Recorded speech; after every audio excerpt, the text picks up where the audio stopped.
Assalamualaikum warahmatullahi wabarakatuh. Salam sejahtera untuk kita semua dan selamat malam Bapak Ibu yang saya hormati. Masih kebrong ya? Masih kebrong. Mohon maaf Pak Ketua Lakusda. Ya, karena kondisinya hujan, jadi saya berasumsi bahwa Bapak Ibu semua itu kebrong gitu. Tetapi ternyata tidak. Terima kasih, apresiasi yang luar biasa, tepuk tangan untuk Bapak Ibu semua yang sudah berkenan hadir di tempat ini dalam keadaan yang sehat, dalam keadaan yang menyenangkan, dan dalam keadaan yang kehujanan tentunya. Bapak Ibu, hari ini suasananya seperti kaku ya. Kayak resmi banget gitu loh. Ya. Jangan seperti itulah, cair saja. Cuacanya kan hujan, jadi ya cair saja. Adem saja. Judulnya ngopi. Sayangnya ada yang ngetek. Ya apa-apa. Karena ngopi itu adalah ngobrol inspirasi. Dan hari ini kesempatan pada malam hari ini kita berbicara tentang revisi Undang-Undang Nomor 6 Tahun 2014 tentang desa yang salah sekiannya, mudah-mudahan tidak salah semua ya.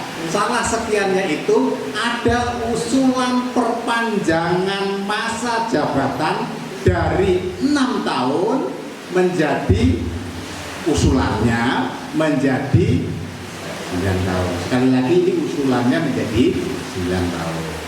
Untuk itu telah hadir bersama kita para narasumber yang luar biasa. Yang pertama ada Bapak Sutoro Eko, beliau adalah Rektor Sekolah Tinggi Pembangunan Masyarakat Desa. Yang tanda kutip di belakangnya, saya lihat mobilnya saja di sana, itu APMD. Ya, sekarang sudah menjadi SPPND. Terima kasih, tepuk tangan untuk Pak Rektor. Ada juga yang kedua ada Pak Joko Lasono. Lasono. Beliau adalah Ketua PAPDESI, Perkumpulan Aparatur Desa Seluruh Indonesia Cabang Klaten. Tepuk tangan untuk Pak Joko. Dan di sebelah kanan saya, beliau adalah Bapak Abdul Muslim. Beliau pemerhati kebijakan publik yang berada di Klaten. Tepuk tangan yang meriah untuk Mas Muslim dan semua narasumber. Nanti saya akan memulainya dari Pak Joko dulu mungkin ya. Pak Joko, dan kepada Bapak Ibu semua nanti akan diberikan waktu yang luas dan panjang. Ya, luas dan panjang untuk berpartisipasi aktif. Kami mengundang kepada semua peserta untuk berpartisipasi aktif nanti. Dan harapannya nanti kita akan melihat bagaimana Undang-Undang Nomor 4 ini akan direvisi. Oh ya, sorry, Nomor 6.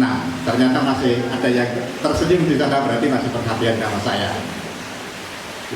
Ya, Nomor 6 2014 ini nanti revisinya akan seperti apa?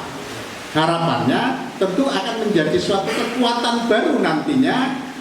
Undang-undang ini bisa diaplikasikan di tingkat desa. Namun kita perlu melihat juga kira-kira usulannya seperti apa dan harapan dari para kepala desa kemarin yang mengusulkan, dan juga harapan daripada masyarakat semua akan seperti apa. Harapannya juga di forum ini nanti kita akan ada titik temunya. Untuk itu tidak perlu berlama-lama, saya akan mengundang untuk berbicara selama 15 menit. 15 menit saja ya Pak?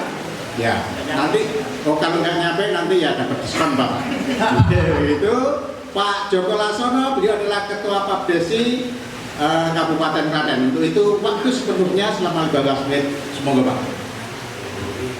Iya, matur nuwun Pak Moderator. Bismillahirrahmanirrahim. Assalamualaikum warahmatullahi wabarakatuh. Sugeng dalu Bapak Ibu. Selamat malam, salam sejahtera untuk kita semuanya. Dr.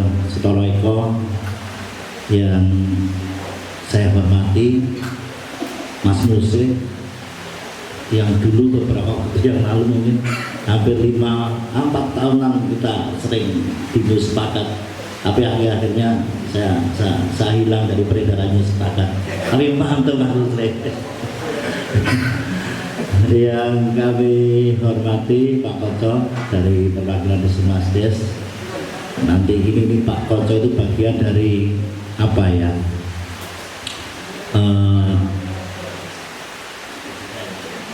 Pembina kami, pemerintah desa. Segala hal yang ada kaitannya tentang desa di Puskesmas yang selalu ada apa ya? Memberikan arahan atau tempat kami untuk meminta pendapatnya.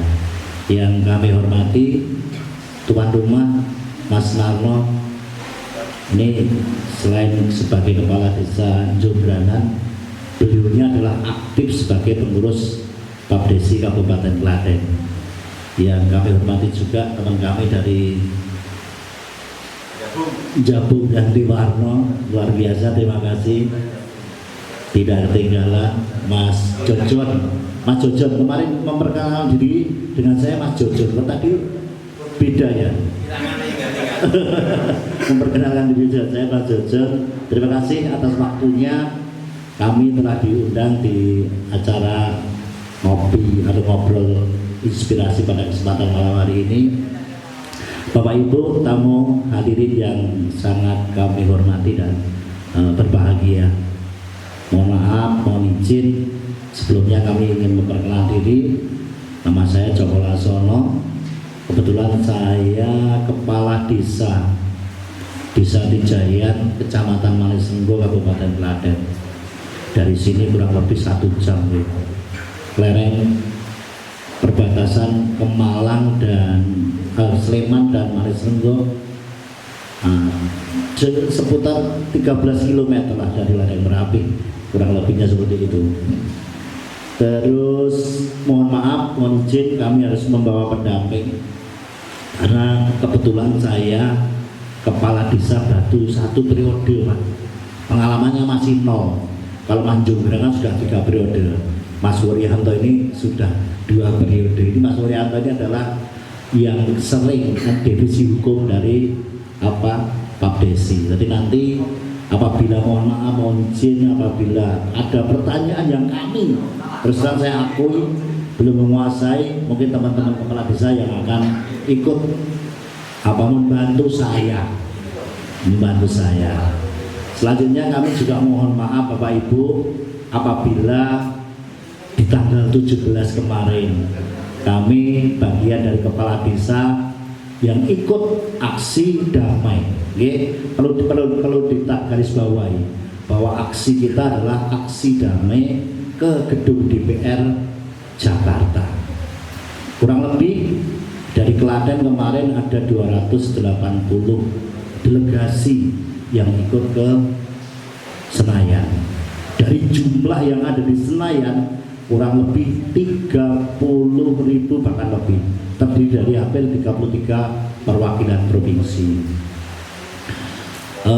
Sekaligus kami mohon maaf apabila kegiatan kami yang kami lakukan kemarin itu menimbulkan sebuah seperti ada kegaduhan, mohon maaf, seperti ada kegaduhan atau ketidaknyamanan. Semua dan apa yang kami lakukan itu tidak ujuk-ujuk Bapak, tidak ujuk-ujuk. Berproses dari beberapa kali kami pernah diundang atau kami pernah ada diskusi lah, boleh dikatakan diskusi, bukan diskusi ya, tapi apa ya, dengan Kementerian Dalam Negeri, juga audiensi ya, dengan Kementerian Dalam Negeri dan juga Kementerian Desa di Jakarta. Kami perwakilan dari 33 provinsi, DPC Papdesi hadir di situ, DPD maupun DPC. Selanjutnya itu pada bulan Oktober. Selanjutnya pada bulan berikutnya kami juga pernah diundang oleh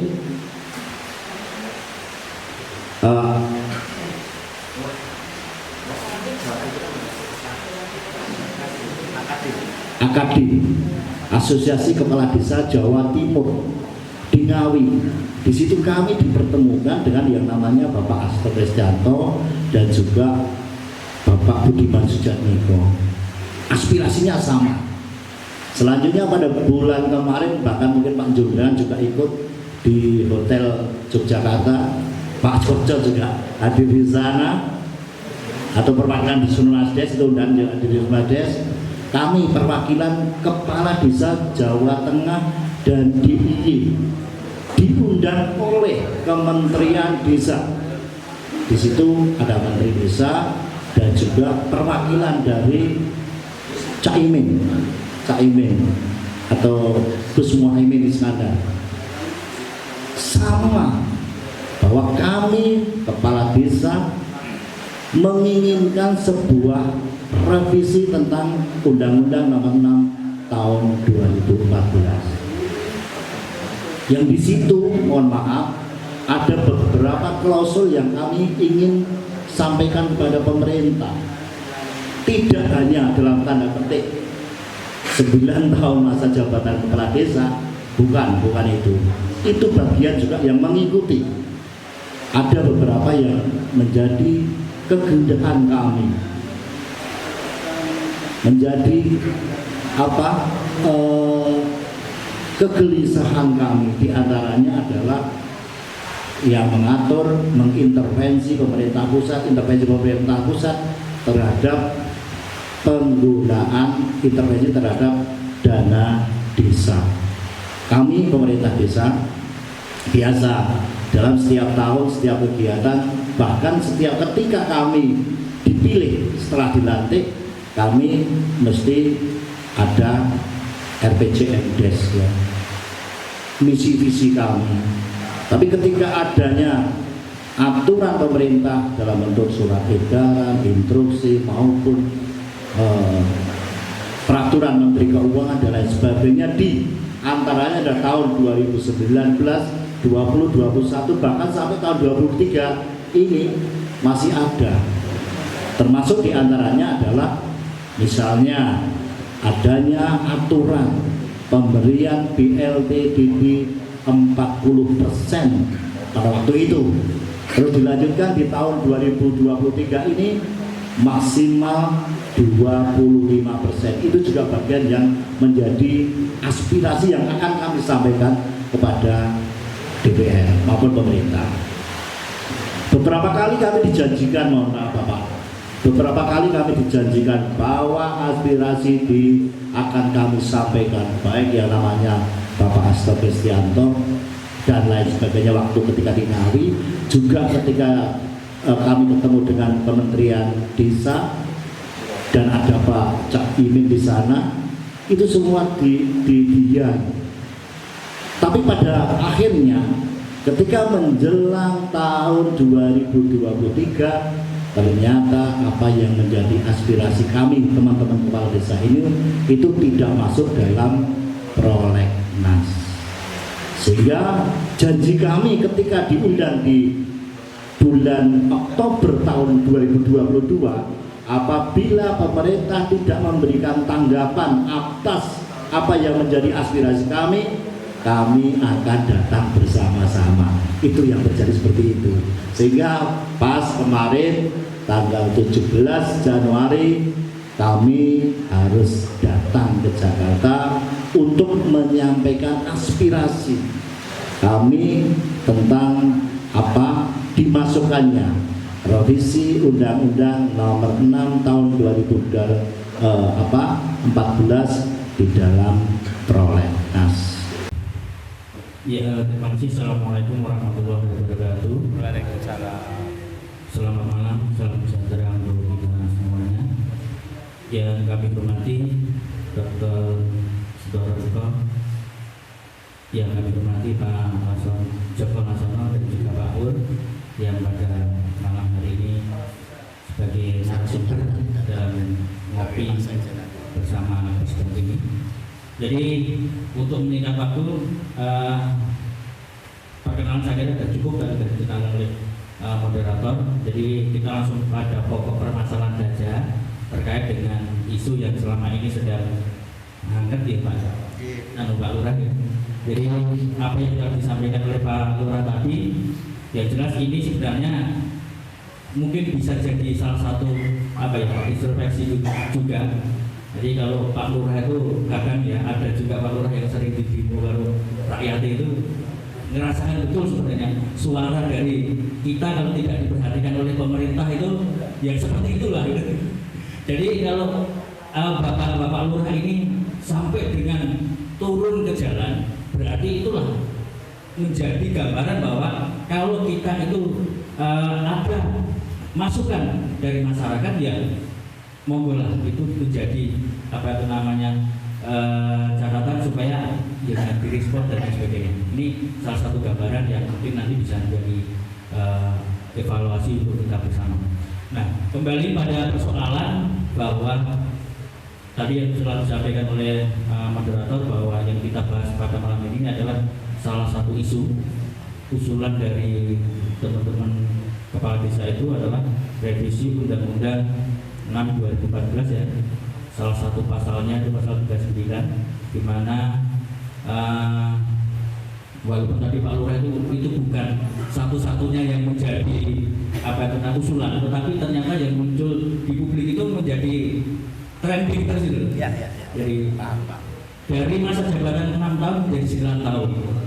Nah, walaupun tadi ada juga usulannya, ternyata tidak hanya itu. Salah satunya adalah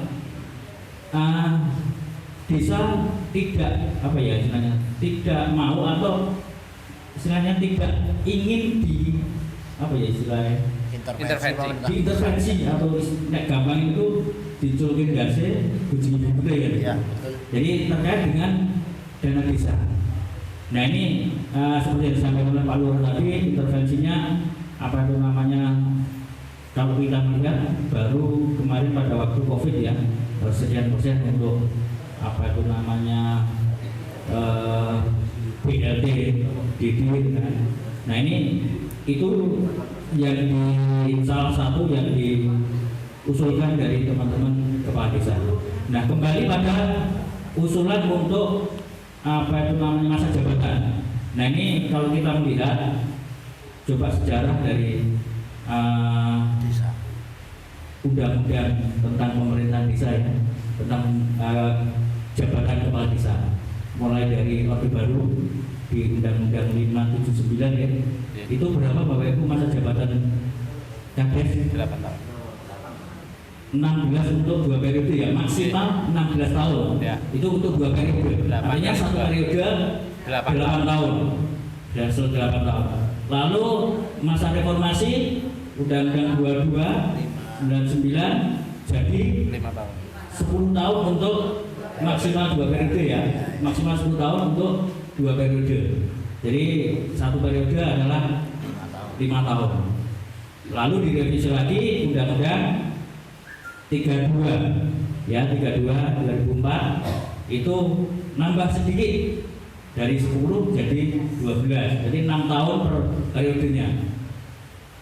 Terus kembali lagi di Undang-Undang 6 itu tidak hanya 2 periode tetapi ditambah 1 periode lagi, jadi maksimal menjadi 3 periode.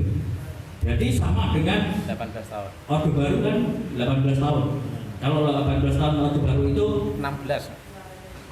16 ya, 16 ini malah lebih banyak lagi. Nah artinya apa? Kalau saat ini menuntutnya gitu kan, mintanya dari 6 tahun menjadi 9 tahun. Kalau nanti sampai 3 periode, berapa tahun Bapak Ibu? 27. 27. kira-kira kita sebagai masyarakat itu jelas orang. Jelas orang masyarakat ya.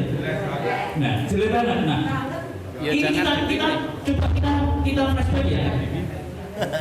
Kenapa kita di Orde Baru di Undang-Undang 579 itu 8 tahun saja minta direvisi?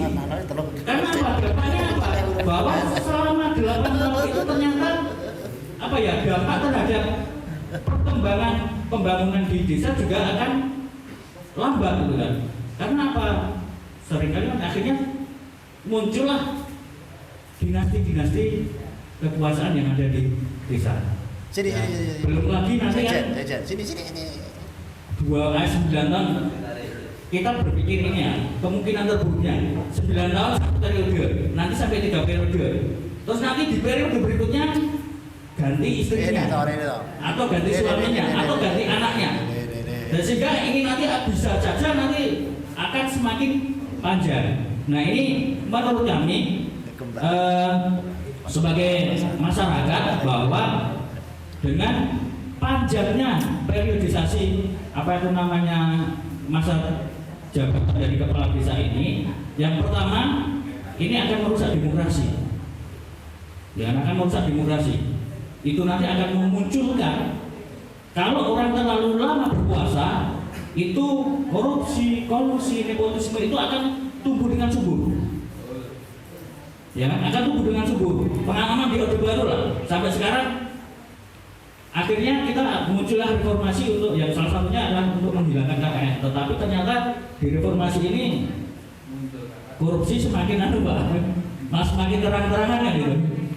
Nah itu apa yang menjadi alasan kira-kira Bapak apa itu namanya kepala desa meminta apa itu namanya perpanjangan masa jabatan?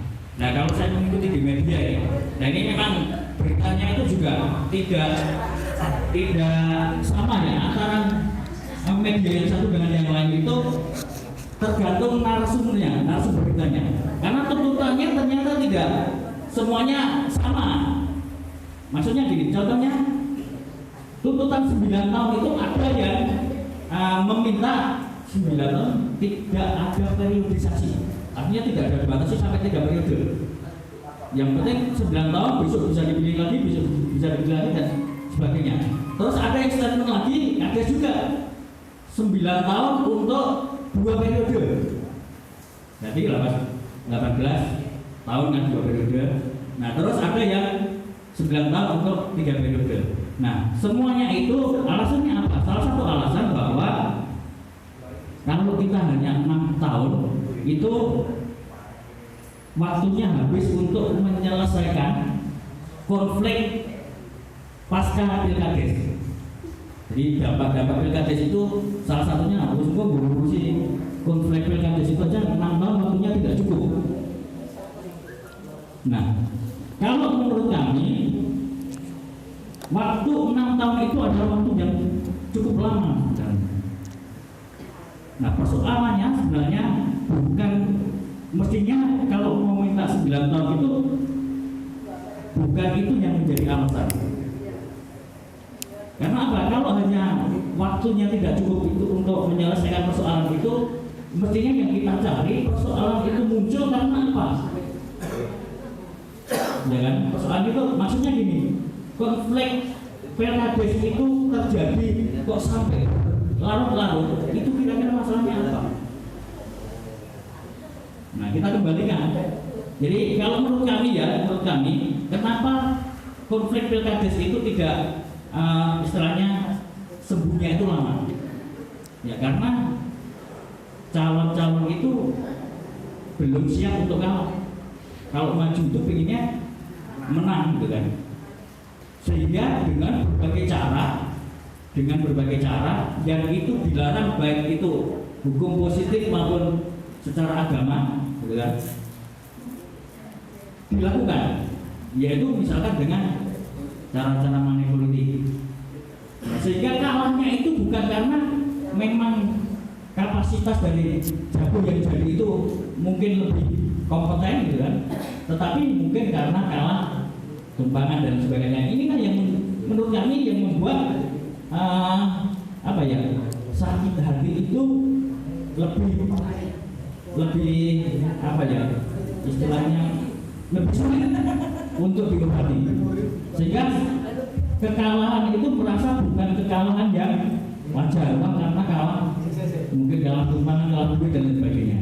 Nah ini salah satu bisa jadi penyebab kenapa konflik itu bisa terjadi panjang.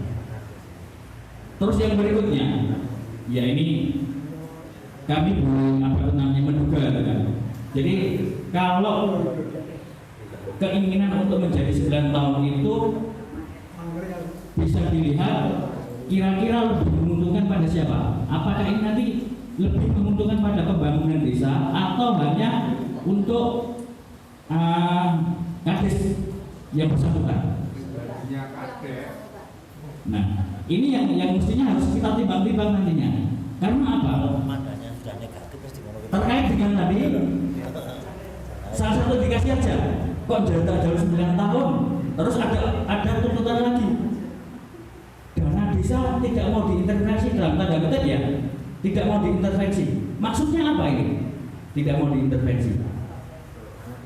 Nah, bisa jadi ya kita lihat aja di 6 tahun aja kalau kita mau jujur gitu ya. Kalau kita mau jujur, dana desa itu juga sebenarnya bagian dari mesti yang harus diawasi oleh masyarakat gitu kan. Masyarakat harus tahu yang selama ini jadi lurah itu kalau kita melihat bengkoknya pendapatannya dari silpa bengkok gitu kan, kira-kira sebulan itu dapat berapa Pak lurah?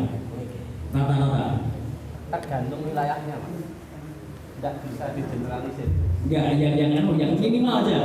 Nah, minimal itu 3 juta. 3 juta ya? 3 juta itu anunya, siltanya aja kan berarti 3 juta. Siltanya tidak, Mas. Di tempat saya hanya 2,6. 2,6 ya? Ya. Bengkok saya 1 tahun itu hanya 20 juta. Oke, 20 juta. Berarti hanya 4,5. Makanya tidak bisa digeneralisir kayak gitu. Wilayah ini Pandes mentes.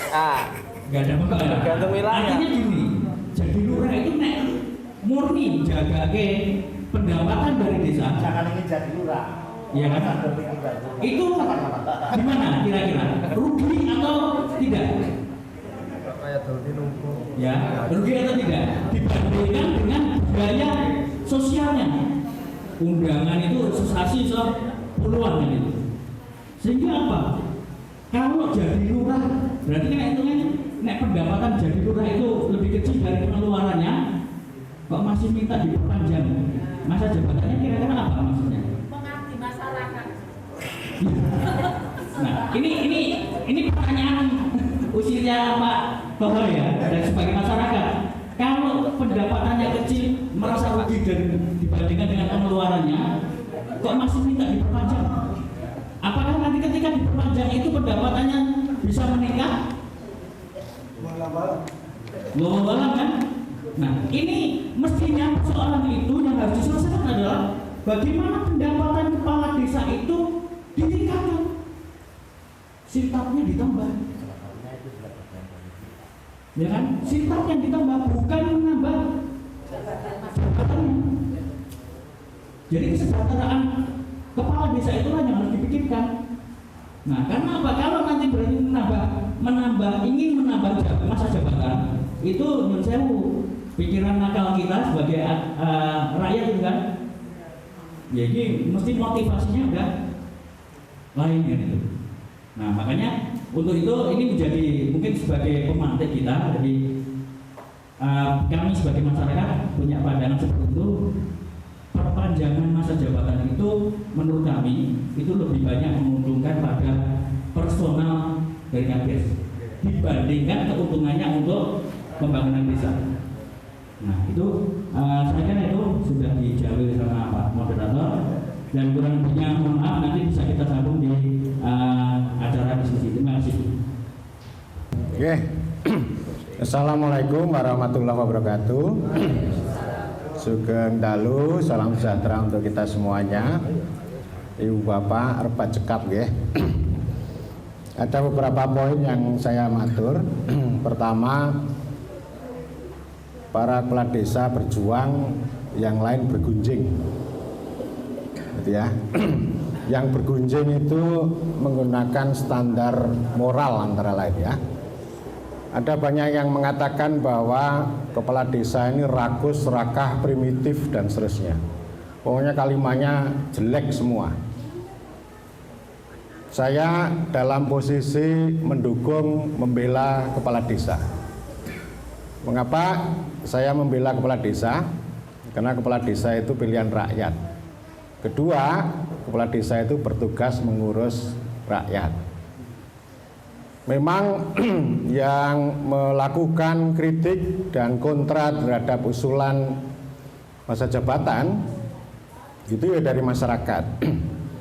Tetapi masyarakat ini kan melihat secara dekat terhadap jabatan itu, bukan pada struktur yang lebih besar daripada sekedar jabatan.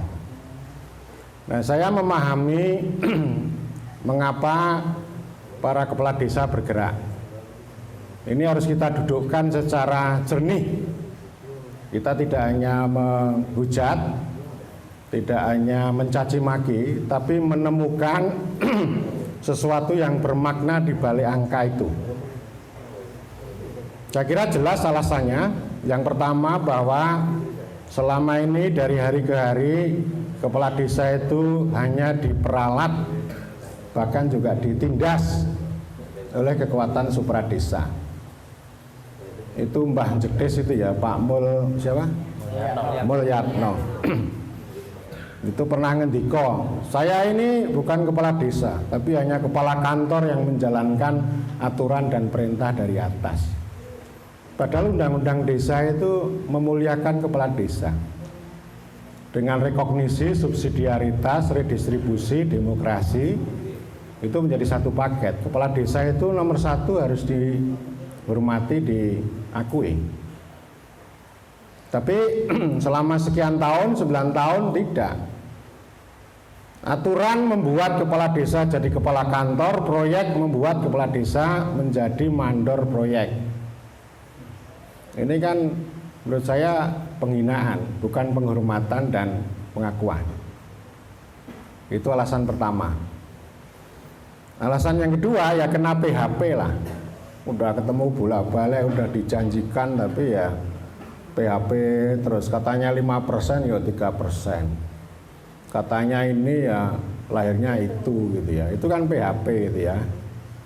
Jadi ya wajar kalau misalnya para lurah itu bergerak.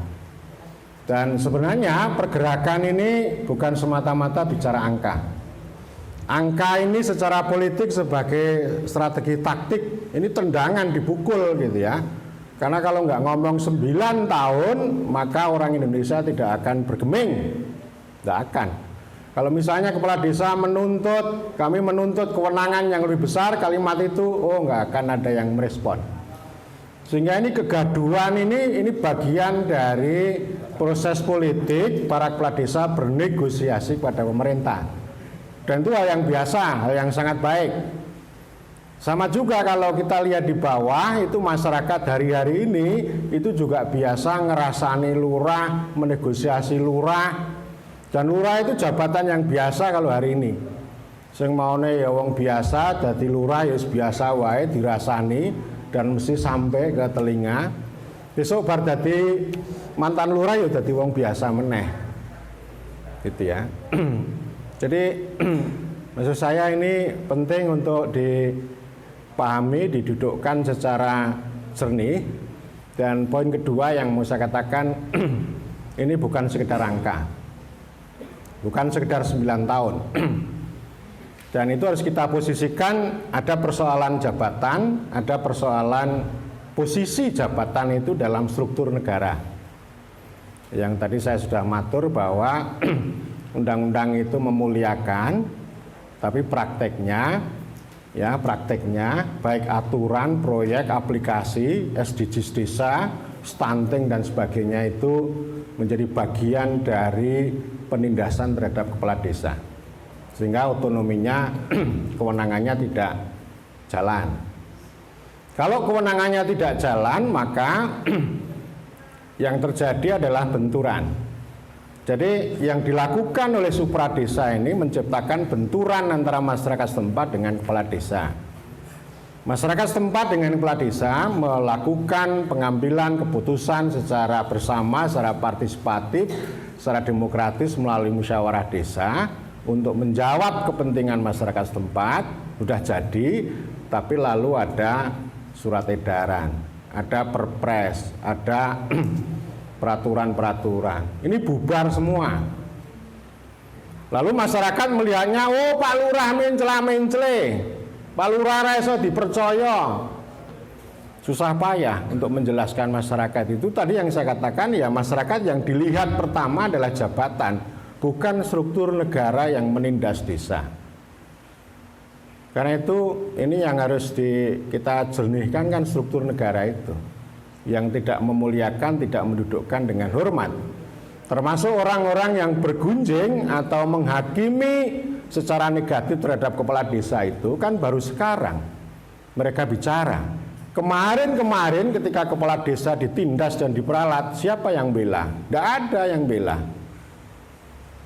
Jadi orang bicara demokrasi tetapi tidak melawan teknokrasi ya. Jadi teknokrasi itu ya target-target pembangunan, SDGs desa, kemiskinan, stunting dan sebagainya, itu namanya target teknokrasi.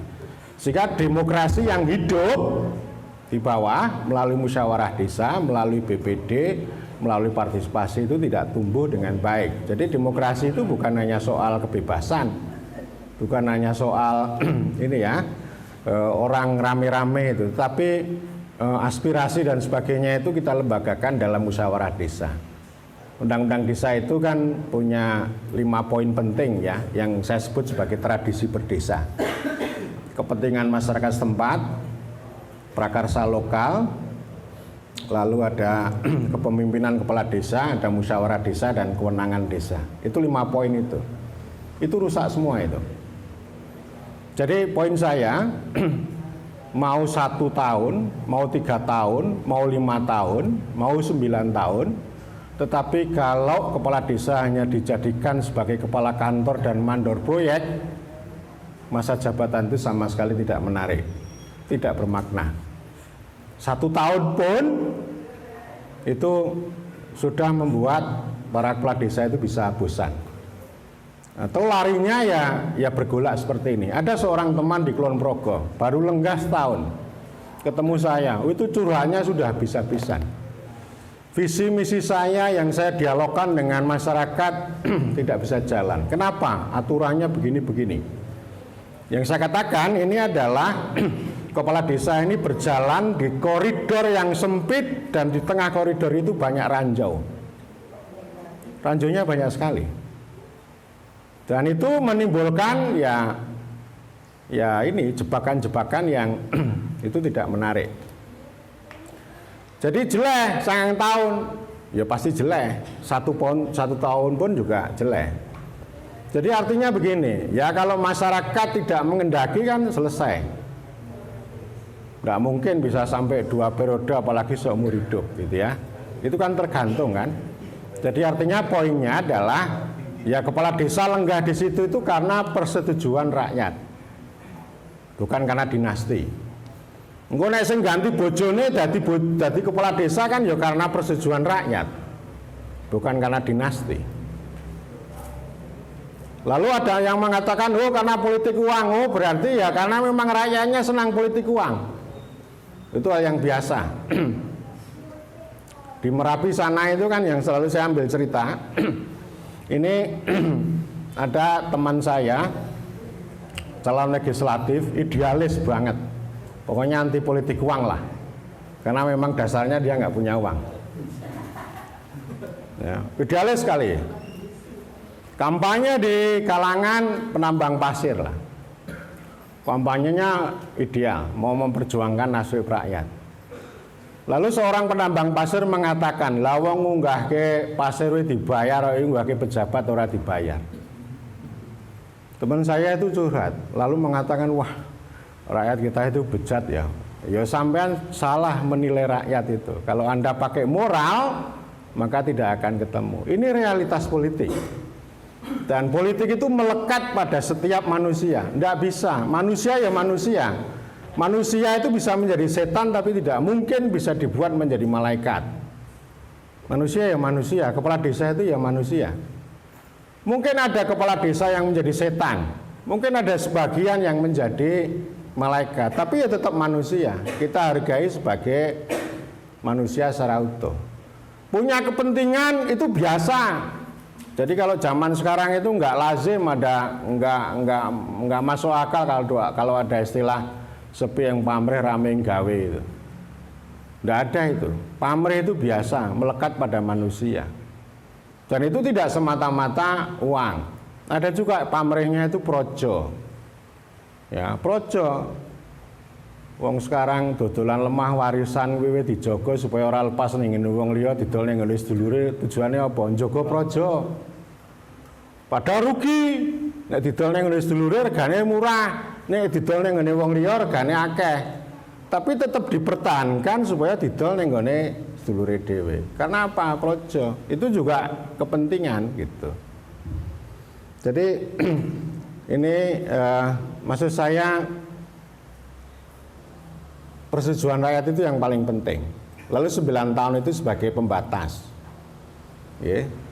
Lalu poin berikutnya, apakah ini ancaman demokrasi?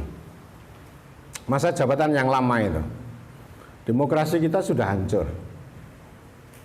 Sebelum orang ngomong masa jabatan 9 tahun, demokrasi republik ini sudah lemah, tidak bermakna. Loh, siapa yang membuat tidak bermakna? Itu tergantung cara pandang. Ada ilmuwan barat mengatakan bahwa demokrasi Indonesia mengalami regresi karena oligarki. Oligarki itu segelintir elit. Oh, kalau saya mengatakan teori sampean, teori Anda itu tidak berguna. Karena faktanya juga demokrasi Indonesia ini hancur karena teknokrasi. Teknokrasi itu apa toh? Teknokrasi itu keahlian. Jadi kalau di desa ada SDGs desa, ada target-target, angka-angka, indikator kemiskinan dan sebagainya, itu namanya teknokrasi. Itu namanya kekuasaan keahlian. Terus ono siskudes, ono apa meneh? Aplikasi-aplikasi dan sebagainya itu jenenge teknokrasi. Jadi hancurnya demokrasi Indonesia itu bukan karena oligarki. Mengapa? Karena elit itu bagaimanapun tetap populis. Populis itu 2 strip di bawah demokrasi. Sing jenenge para pemimpin sebodoh apapun mesti pengen komunikasi karo rakyat, pengen berbuat sesuatu yang bermanfaat untuk rakyat. Karena aturan tidak memungkinkan lalu bersiasat. Ya, aturannya kan ketat. Sehingga di mana-mana itu orang tidak menjalankan aturan tidak dengan hormat dan martabat, tapi dengan siasat. Pokoknya yang penting laporannya beres. Jadi melakukan hal yang salah dengan cara yang benar. Itu biasa itu di mana-mana. Pokoknya digiak-giok gitu ya. Bahasa Yogjone digiak-giok ya. Jadi hancurnya kita itu dengan teknokrasi itu. Teknokrasi itu pasti ya dia nggak mendengar rakyat. Itu ibaratnya kalau kita sholat di masjid, ya sholat di masjid itu nek ono sandal sepatu, nggih sandal sepatu sing ilang, kuwi jenenge oligarki lah, korupsi itu loh. Nek teknokrasi itu ibarat sholat kono neng masjid terus, orang mung Jumatan tok, setiap hari sholat lama-lama masjidnya sing dicuri. Sing dicuri masjidnya. Yang sebelumnya masjid gue adem, ayem, tentrem, bar gue njuk ceramahe dadi nek drungokke kuping ora kepenak. Iku jenenge masjid yang dicuri. Itu teknokrasi itu kayak begitu. Tapi kita selalu memuja teknokrasi. Selalu memuja kepintaran, selalu memuja keahlian. Gitu. Ngonai roh profesor sing gelare akeh itu kita silau. Enggak perlu silau. Ya. Jadi nggak usah minder kepala desa SMP itu ora apa-apa, ora masalah. Sing penting kan menyatu dengan rakyat. Itu berikutnya. Lalu nun sewu Pak, ada 2 poin lagi. Poin berikutnya ini soal kekuasaan. Kita itu dididik anti kekuasaan, dididik membenci kekuasaan. Kekuasaan itu kotor, kekuasaan itu jahat, kekuasaan itu rakus. Itu salah besar.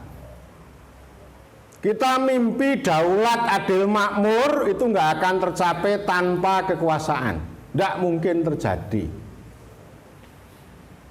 Ya, pemerintah itu kekuasaan, kepala desa itu kekuasaan.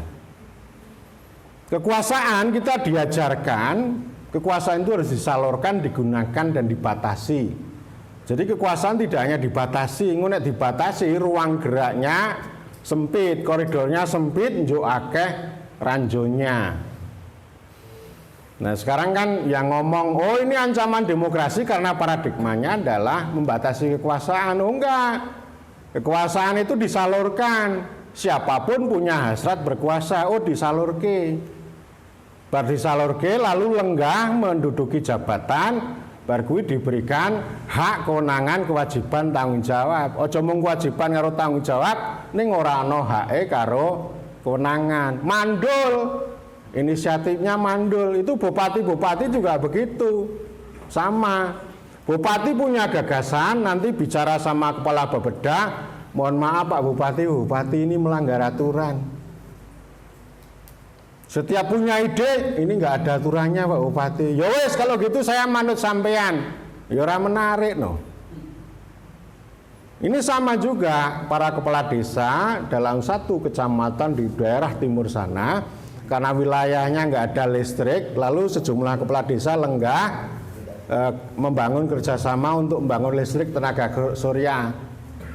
Ngomong sama Pak Camat, Pak Camat kami punya gagasan begini nih, karena kita nggak punya listrik. Camat jawabnya apa? Belum ada aturannya.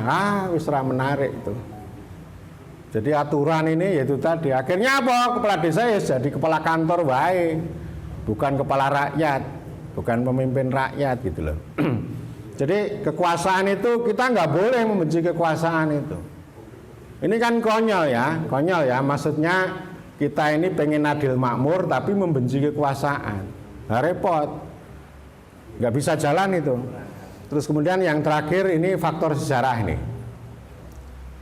Di zaman kolonial kepala desa menjabat lama banget, tapi hanya jadi mandor kebun.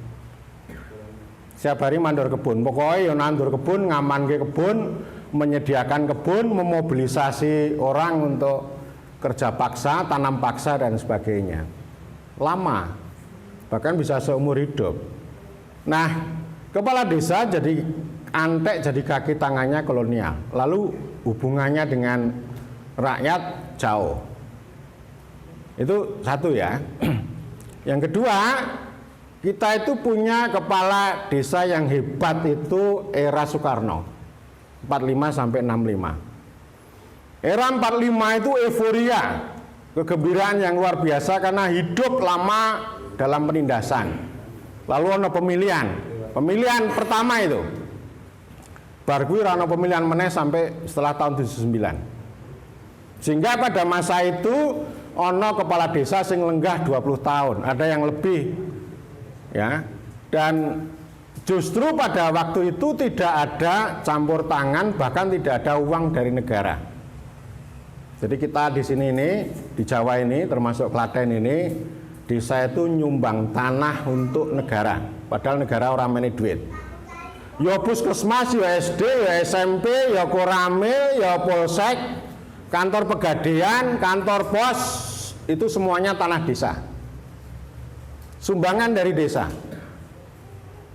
Nggak ada uang dari negara pada desa. Dulu kita itu sekolah rakyat, sekolah SD, termasuk desa saya di Nanggulan di Cawas itu didirikan oleh Mbah Lurah. Ya. Lalu diambil pokoknya sing iso calis dong, pokoknya orang setempat kon dadi guru. Dibayar nganggo tanah paguron. Dulu tanahnya desa macam-macam, ono Titisoro, ono Paguron, ono macam-macam. Itu setelah 65 ke sini hilang. Musuh besar kepala desa adalah PKI pada masa itu. PKI menganggap bahwa kepala desa itu menjadi salah satu dari 7 setan desa. 7 setan desa kata PKI. Yang lain kiai itu termasuk setan desa menurut versi PKI. Jadi musuhnya PKI. Lalu di zaman Orde Baru kuasa, mohon maaf, yang masa Soekarno yang ini menjadi imajinasi saya,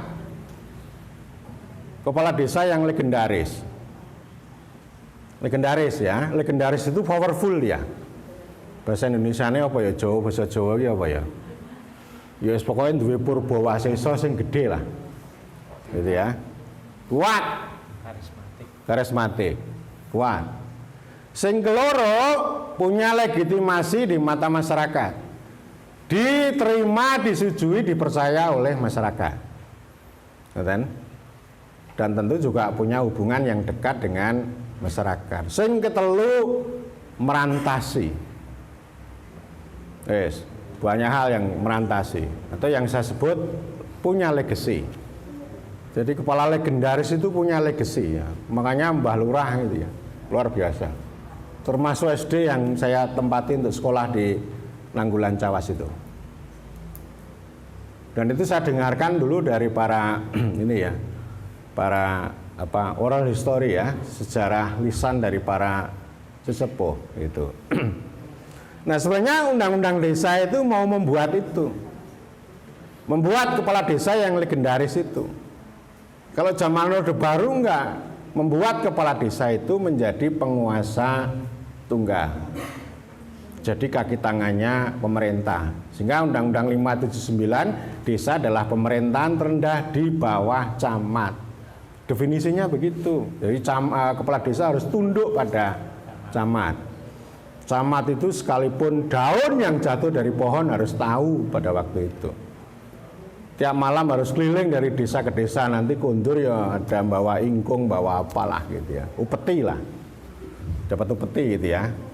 Nah pada masa reformasi awal, pada masa Pak BY, kepala desa itu hanya menjadi fasilitator proyek PNPM itu.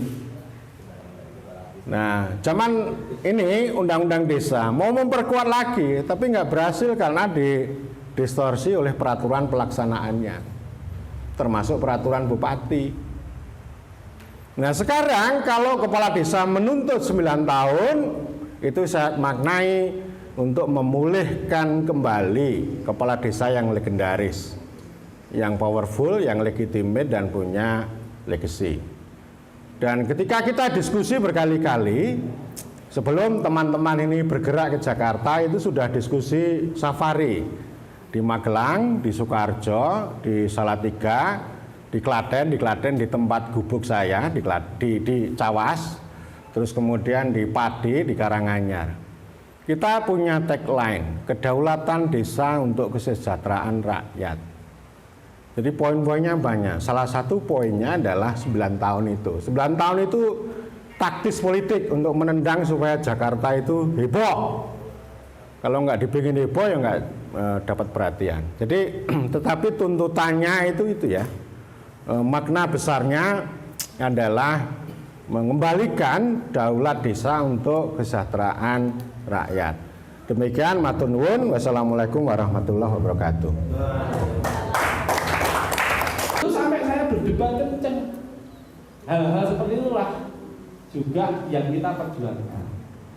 Dan juga kenapa kok tidak didorong oleh masyarakat kaitan dengan pengisian perangkat desa, statusnya seluruh warga masyarakat Negara Kesatuan Republik Indonesia. Lah rohnya desa di mana Pak? Bisa jadi loh. Panjenengan terima nggak kira-kira Mas Jumbrakan ini nek perangkat sampean itu dari keputaran semua? Bagaimana nanti pelayanan masyarakat?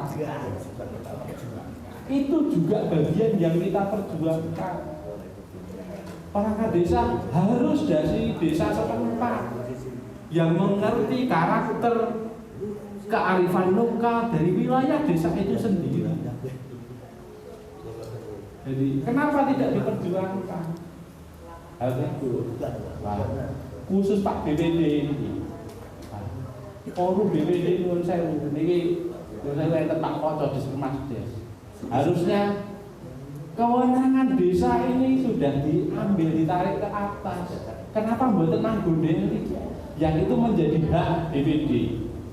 Satu, masalah kaitan dengan pemilihan kepala desa pengganti antar waktu. Dan yang tidak dilakukan itu hanya terjadi di Klaten. Padahal itu menjadi hak BPD sebagai wakil dari masyarakat. Ketika ada kepala desa yang berhenti dan masa jabatannya masih lebih dari 1 tahun, sesuai amanat Undang-Undang 6 2014 harus dilakukan pemilihan pengganti antar waktu. Ini kok undang-undang Pak. Itu tolong dibahas di forum BPD. Kenapa tidak dilakukan?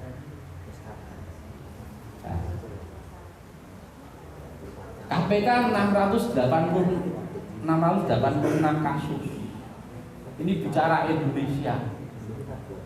Jumlah desanya 74.000. Berapa persen? Ini kasuistik. Duitnya berapa? Jadi, dan itu pun saya meyakini banyak teman-teman kami kepala desa ini bukan karena niat tapi karena juga tidak tahu.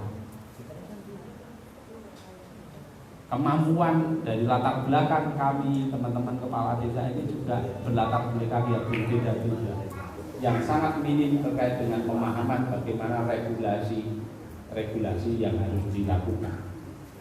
Karena terkait tadi tidak ada kewenangan secara kemandirian di tingkat desa itu sendiri yang bisa mengatur rumah tangga sendiri sesuai dengan amanat bagaimana keputusan Musrenbang Des.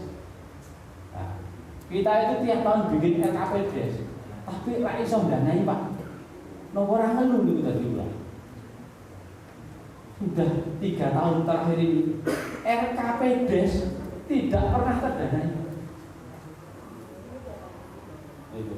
Itu bagian dari hal tersebut. Keinginan kami ketika tidak ada intervensi, seharusnya seperti BLT dana desa, seharusnya anggaran dari Kementerian Sosial itu yang menginput ke desa sesuai dengan ajuan yang sesuai dengan kategori yang harus diberikan. Ketika itu memang jaring pengaman sosial. Ketika stunting, ya anggaran Kementerian Kesehatan itu harusnya masuk ke situ. Nah, termasuk gaji PAUD pun kan bayar desa loh Pak. Padahal anggaran APBN 20% pendidikan niku tidak pernah habis. Kenapa kok orang PAUD dilebokke insan baik? Dan itu menjadi tanggung jawab desa. Kader posyandu ben kula swidak niku njuk duit kabeh. Niku wikon dana desa dan itu lokusnya adalah Kementerian Kesehatan. Hal-hal itulah sebenarnya roh kami berjuang ke Senayan itu bahwa kami mengembalikan kedaulatan dan roh kewenangan desa itu supaya kita menjadi mandiri dan sejahtera. Karena di dalam pertarungan di desa itu bahwa kita demokrasi yang paling real itu adalah desa. Karena bersinggungan langsung terus menerus. Nyoblosi petuk terus. Itu. Dan ketika nanti apabila 9 kok membayarkan sampai 27 tahun bahkan tidak ada periode. Dan nek jelas dia pun nampine.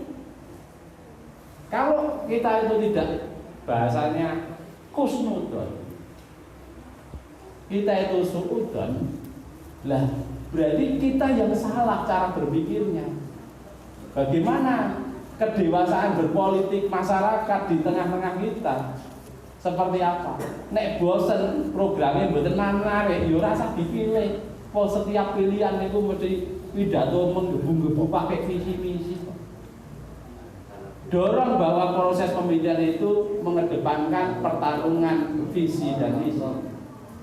Ide gagasan nek Pak Anies, itu sing hubunge Pak Anies gitu.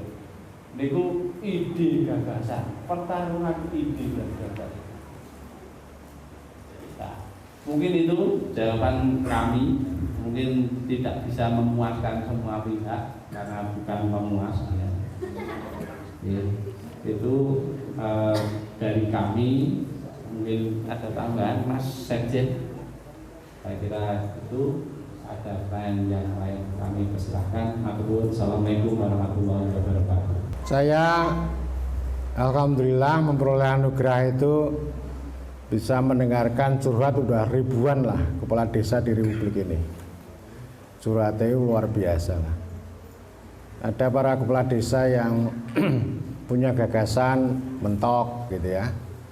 Ada kepala desa yang gajinya wong 700.000 sebulan ya ono. Ono kepala desa yang gajinya 1.800 lalu mengatakan oh ini sistem yang memaksa saya untuk mencuri, ada juga gitu ya. Ada juga kepala desa yang curhat tentang BPD ya ono gitu ya. Lalu saya juga ketemu BPD ya curhat ngerasani lurai ya akeh gitu ya. Lalu ketemu dengan perangkat desa hari kemarin, hari Selasa ya. Hari Selasa saya menemani PPDI ke Komisi 2. Jadi KB saya omong Pak nyoto. KB saya omong ya kita dudukkan lah. Jadi BPD punya kewenangan gunake. Saya kalau matur sama Pak Lurah ya yes BPD ke diwongke lah. Nek gur kelong tambahan-tambahan sidik tinggal BPD ki ya yang penting KB happy dan untuk kepentingan orang banyak. Jadi kalau ono rembuk dirembuk gitu ya, itu prinsipnya. Yang perangkat desa juga begitu. Perangkat desa juga kita dudukkan. Sampean itu ya nggak boleh mengatakan lurai goblok mengulusan SMP, nggak boleh. Emang kayak ngono kuwi. Jadi ini soal kepemimpinan sama keterampilan itu harus mendukung kepemimpinan. Nggak boleh keterampilan mendikte kepemimpinan, nggak boleh. Jadi semuanya harus duduk dan saya dudukkan, silakan digunakan. BPD punya hak. Ada istilah saya pernah diundang oleh kedutaan Amerika maupun kedutaan Australia. Mereka mengatakan begini, ini menurut para profesor ya, Undang-Undang 6 itu memperkuat kekuasaan kepala desa dan memulihkan kekuasaan yang mereka miliki pada masa Orde Baru. Itu kata profesor yang dikutip oleh orang-orang kedutaan itu. Lalu mereka bertanya, bagaimana melakukan kontrol supaya kekuasaan yang lama itu tidak boleh kembali? Bagaimana mekanisme akuntabilitas? Saya tunjukkan, ada akuntabilitas lokal melalui musyawarah desa. Budiman Sujatmiko itu mengatakan bahwa ya musyawarah desa itu arena. Katakanlah ini kalau uang itu sebagai hajat hidup orang banyak, ditaruh di tempat yang terang dan disaksikan oleh banyak orang. Itu musyawarah desa itu. Dan musyawarah desa juga bisa digunakan untuk kalau misalnya antara lurah dengan BPD itu konfliktual. Itu bisa